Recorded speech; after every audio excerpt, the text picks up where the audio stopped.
Dear students, अस्सलाम वालेकुम। उम्मीद करता हूँ कि आप सब खैरियत से होंगे। ओ लेवल्स अकाउंटिंग में हमारा एक चैप्टर है जिसका नाम है कंट्रोल अकाउंट्स।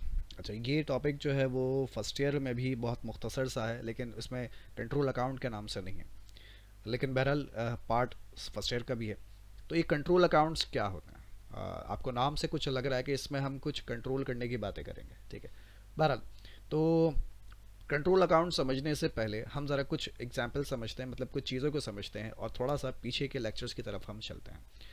आ, दो तरह के कंट्रोल अकाउंट आप यहाँ पर पढ़ेंगे। एक पढ़ेंगे आप सेल्स लेजर कंट्रोल अकाउंट और दूसरा आप पढ़ेंगे परचेज लेजर कंट्रोल अकाउंट। अब ये दो कंट्रोल अकाउंट कौन कौन से होते हैं, इसके बारे में पहले डेफिनेशन लिख देता हूँ। A sales ledger control account is an account summarizing all the accounts of the trade receivable. Trade receivable, जितना भी आपका रिसेबल होता है, उन तमाम ट्रेड रिसेबल के अकाउंट को अगर हम एक जगह पर समराइज कर दें तो उसे हम कहते हैं सेल्स लेजर कंट्रोल अकाउंट। क्या मुराद है इससे? इससे मुराद ये है कि मिसाल के तौर पर आपके 4 कस्टमर्स हैं। आप चारों कस्टमर्स का अलग अलग जो है वो सेल्स लेजर बना रहे होते हैं। सेल्स लेजर का मतलब आप उन चारों कस्टमर का अलग अलग ट्रेड रिसीवेबल का रिकॉर्ड मेंटेन करते होते हैं, ट्रेड रिसीवेबल का अकाउंट बना रहे होते हैं, ठीक है। 4 कस्टमर है, चारों कस्टमर का अलग अलग ट्रेड रिसीवेबल का यानी सेल्स लेजर आप उनका अकाउंट बना रहे होंगे। अब उन चारों को अगर मैं एक जगह पर समराइज कर कर लिख दूं तो उसे कहा जाता है सेल्स लेजर कंट्रोल अकाउंट। उन चारों को अगर एक जगह पर इकट्ठा कर दिया जाए तो उसे नाम देंगे आप sales ledger control account. Why it is called control account, इसे अभी हम थोड़ी देर के बाद डिस्कस करते हैं। इसी तरीके से परचेज लेजर कंट्रोल अकाउंट क्या होगा? A purchase ledger control account is an account summarising all the accounts of the trade payable. तमाम ट्रेड पेबल को अगर मैं एक जगह पर इकट्ठा कर कर एक ही अकाउंट के अंदर शामिल कर दूं तो उसे कहा जाएगा परचेज लेजर कंट्रोल अकाउंट। ठीक है, नहीं सर बात समझ में नहीं आई, कोई बात नहीं, नो प्रॉब्लम। अच्छा, एक एग्जाम्पल दूंगा आपको, इस एग्जाम्पल को देखेंगे तो आपको मेरी बात जो है वो समझ में आ जाएगी। अच्छा, मैं आपको फिलहाल सिर्फ समझा रहा हूँ सेल्स लेजर कंट्रोल अकाउंट। जो सेल्स लेजर का प्रोसीजर है बिल्कुल सेम वही प्रोसीजर परचेज लेजर का भी है। तो अगर आपको सेल्स लेजर कंट्रोल अकाउंट समझ में आ जाएगा, इट मीन्स कि आपको परचेज लेजर भी समझ में आ जाएगा। चलिए, सेल्स लेजर में आपको समझाने की कोशिश करता हूँ। हमने सेल्स जर्नल पढ़ा है। आप फर्स्ट ईयर के स्टूडेंट हैं तो भी आपने पढ़ा है, और अगर आप ओ लेवल्स के स्टूडेंट हैं तो भी आपने सेल्स जर्नल पढ़ा है। ये एक एग्जाम्पल मैंने रखी है, बहुत मुख्तसर सी सेल्स जर्नल मैंने बनाया हुआ है। मेरे पास 3 कस्टमर्स हैं, ए बी और सी। ये जो मैंने उनको पूरे मंथ में क्रेडिट पर सेल्स की है, ये वो सेल्स मौजूद है और डेट्स मौजूद है। उसके बाद टोटल किया है तो ये टोटल मौजूद है इनका। हाँ बिल्कुल सही आ रहा है, टोटल सही आ रहा है, ठीक है। अच्छा, ये जो टोटल होता है, अब ज़रा गौर से मेरी बात समझिएगा जो मैं बताना चाह रहा हूँ आपको। ये जो टोटल है 15,000, ये 15,000 का जो टोटल है वो सेल्स के टी अकाउंट में चला जाएगा। सेल्स का, जब आप सेल्स का टी अकाउंट बनाएंगे तो ये मंथ के एंड पर 30 सितंबर को ये जो 15,000 का टोटल है ये सेल्स के टी अकाउंट में चला जाएगा।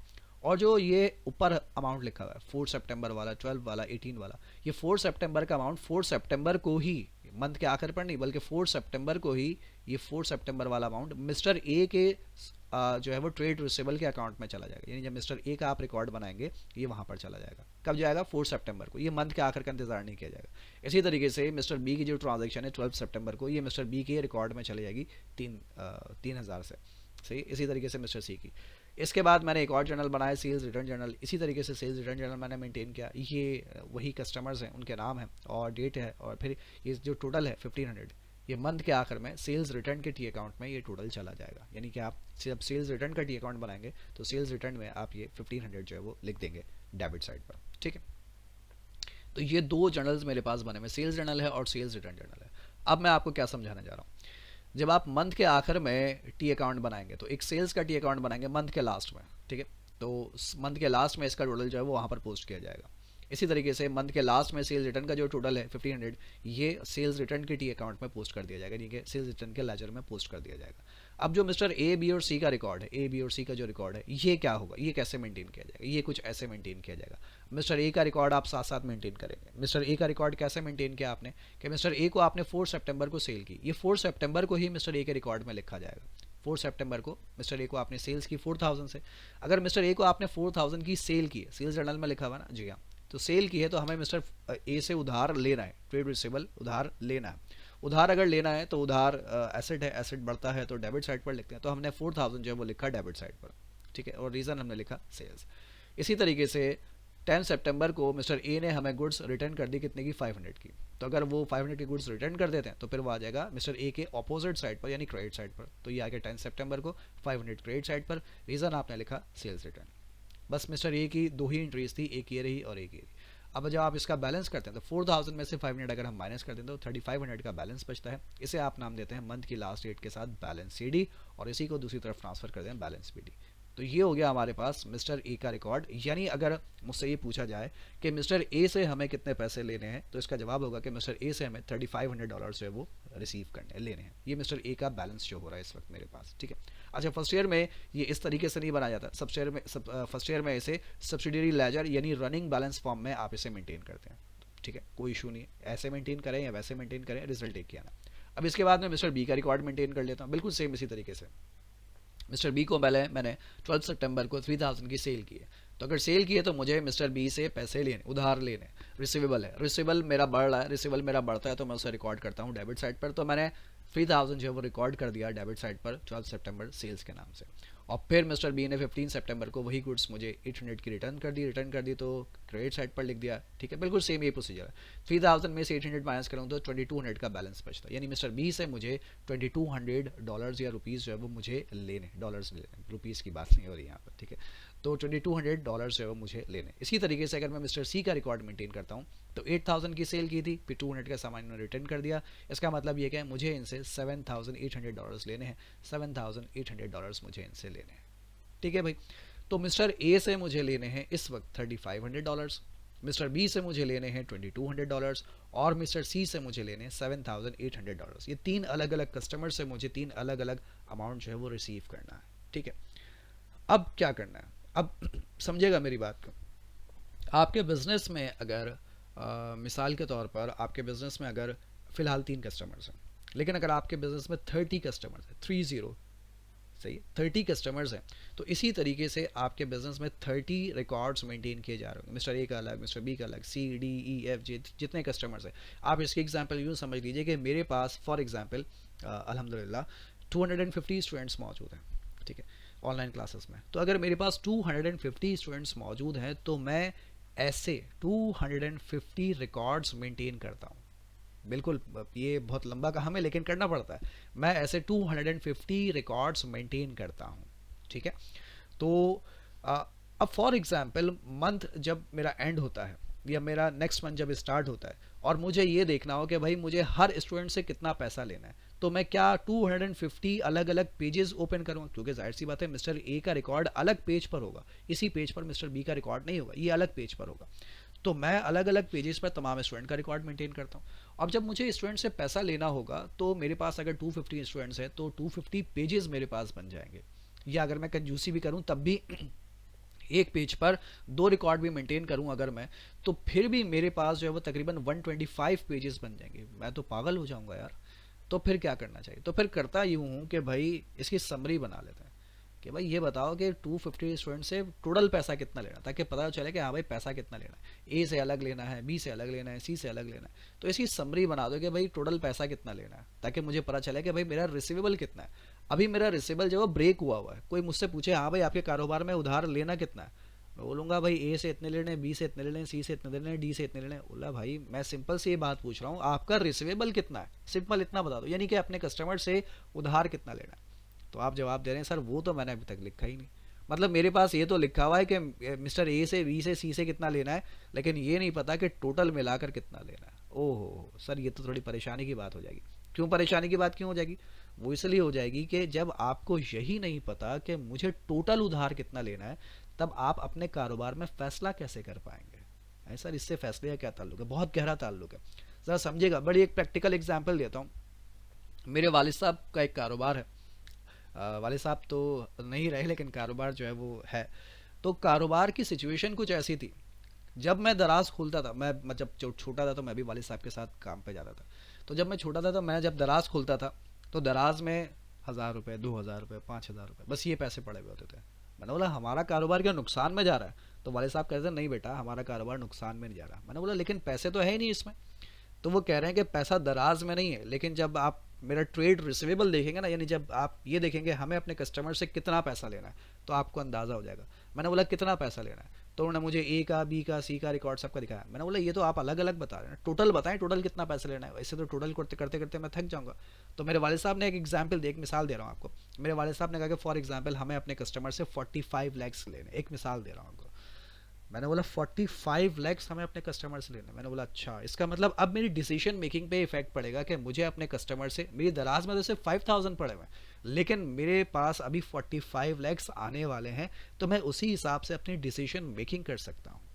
ठीक है, तो मुझे ये पता होना बहुत ज़रूरी है कि मेरा ट्रेड रिसीवेबल कितना है। यही चीज़ मैं आगे अपनी बैलेंस शीट्स में, I mean statement of financial position में जो है वो रिपोर्ट करूंगा, या मैं अपने डिसीजन मेकिंग के लिए इसे इस्तेमाल करूंगा। ये उसी वक्त मुमकिन है जब मेरे पास मुझे टोटल पता हो कि मुझे अपने तमाम कस्टमर से मिलाकर कितना पैसा लेना। तो अगर मैं इनका टोटल करता हूँ तो देखिए इनका टोटल कितना बनता है, 13,500। टोटल जो रिसीवेबल है मेरा, ए से लेने 3500, बी से लेने 2200 और सी से लेने 7800। आप इनको मिलाएं, 7800 प्लस 2200, ये तो होगा 10,000। सही है, 10,000 में 3,500 को मिलाएं तो ये हो जाएंगे 13,500। तो मुझे इस वक्त इनसे जो पैसा लेना है वो लेना है मुझे 13,500। तो मुमकिन है ना सर कि यहाँ पर मुझसे कहीं कोई गलती भी तो हो गई, हो सकता है, बिल्कुल हो सकता है कि मुझसे यहाँ पर कोई गलती हो गई। तो इस गलती को वेरीफाई करने के लिए और मुझे अपना टोटल रिसीवेबल एक जगह मालूम करने के लिए कुछ होना चाहिए। जी हाँ, बिल्कुल होना चाहिए। तो उसको हम कहते हैं कंट्रोल अकाउंट। ये कंट्रोल करेगा, इसको कैसे कंट्रोल करेगा, तो मैं यहाँ पर एक कंट्रोल अकाउंट बनाता हूँ जिसे मैं नाम देता हूँ सेल्स लेजर कंट्रोल अकाउंट। ये सेल्स लेजर कंट्रोल, ये सेल्स लेजर है, ये सारे जो बने हुए हैं ये सब सेल्स लेजर बने हुए हैं। ठीक है, सेल्स लेजर का मतलब ये होता है कि आप ट्रेड रिसीवेबल का रिकॉर्ड मेंटेन कर रहे हैं। कहीं बहुत अच्छी जगह पर इस बात को नोट कर लीजिए कि ए बी सी जिनसे मुझे उधार लेना है, ठीक है, इसे हम कहते हैं ट्रेड रिसीवेबल। उधार लेने को क्या कहते हैं हम, ट्रेड रिसीवेबल। तो ये ट्रेड रिसीवेबल है और इनको मिलाकर कहा जाता है सेल्स लेजर, यानी आप बेसिकली बना रहे हैं सेल्स लेजर। ठीक है, ये सेल्स लेजर है। सेल्स लेजर में हम किसका रिकॉर्ड मेंटेन करते हैं, ट्रेड रिसीवेबल का रिकॉर्ड मेंटेन करते हैं। तो बहरहाल अब मैं जब इन सबको एक जगह पर इकट्ठा कर देता हूं तो मैं इसे नाम देता हूं सेल्स लेजर कंट्रोल अकाउंट। कैसे किया, 15,000 का सामान मैंने इन सबको उधार पर बेचा, तो इंडिविजुअली मैं इन सब का रिकॉर्ड क्या कर रहा था, डेबिट कर रहा था। जब मैं सेल कर रहा था इनको तो मैं इंडिविजुअली इनका रिकॉर्ड क्या कर रहा है, डेबिट, 4,000 से डेबिट, 3,000 से डेबिट और 8,000 से डेबिट। अब मैं इंडिविजुअली के बजाय टोटल से डेबिट करता हूँ। टोटल कितना बनता है इसका, 15,000, चाहे तो कर देख लीजिए। तो मैंने डायरेक्ट डेट डाली यहाँ पर 30 सितंबर की, डायरेक्ट अमाउंट लिखा मैंने यहाँ पर 15,000 डेबिट साइड पर ही, और डायरेक्ट मैंने रीजन इंडिविजुअली देखें तो इंडिविजुअली क्या रीजन लिखे थे, सेल्स सेल्स सेल्स। मैंने एक साथ यहाँ पर सबका रीजन लिख दिया sales.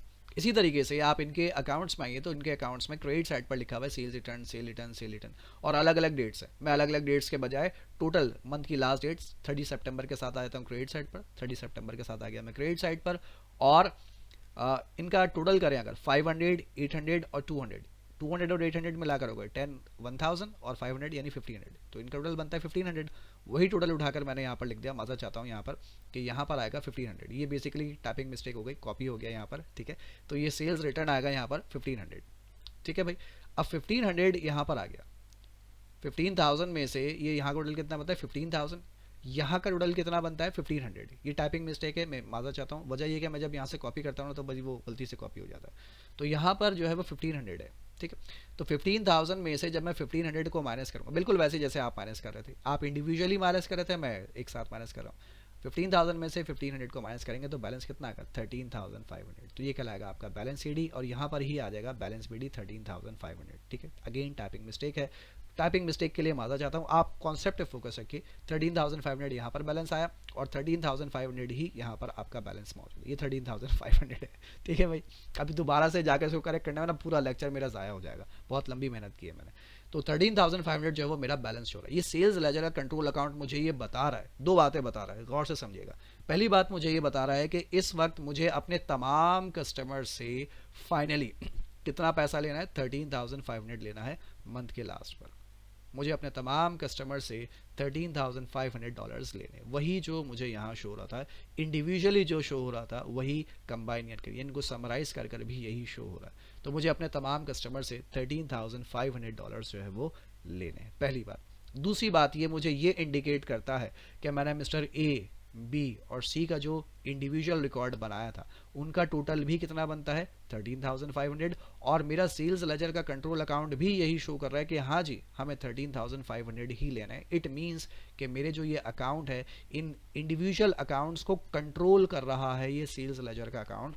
That's why it is called a sales ledger control account. ठीक है, इसीलिए इसे क्या कहा जाता है, सेल्स लेजर कंट्रोल अकाउंट। क्यों? क्योंकि ये आपके तमाम इंडिविजुअल कस्टमर के रिकॉर्ड को कंट्रोल कर रहा है। अगर इनमें कोई गड़बड़ होती, सही है, अगर इनमें कोई गड़बड़ होती तो यहाँ पर ये बैलेंस 13,500 आता और यहाँ का टोटल जब करते तो कुछ और टोटल आता। यहाँ का टोटल कुछ और आ रहा है और इनका इंडिविजुअल टोटल करें तो शायद वो 13,500 नहीं आता, कुछ और आता अगर कोई मिस्टेक होती यहाँ पर तो। सही है जी। तो ये इन तमाम रिकॉर्ड्स को क्या कर रहा है, कंट्रोल कर रहा है, इसीलिए हम इसे नाम देते हैं सेल्स लेजर कंट्रोल अकाउंट। सही है। तो सेल्स लेजर कंट्रोल अकाउंट के दो काम होगा, मैंने आपको दो बातें बता दी यहाँ पर, इसके दो मकासद मैंने आपको बता दिए।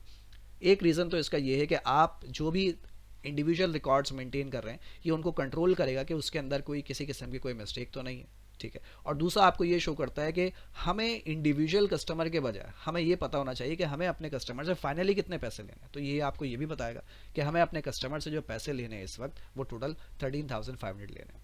ठीक है भाई।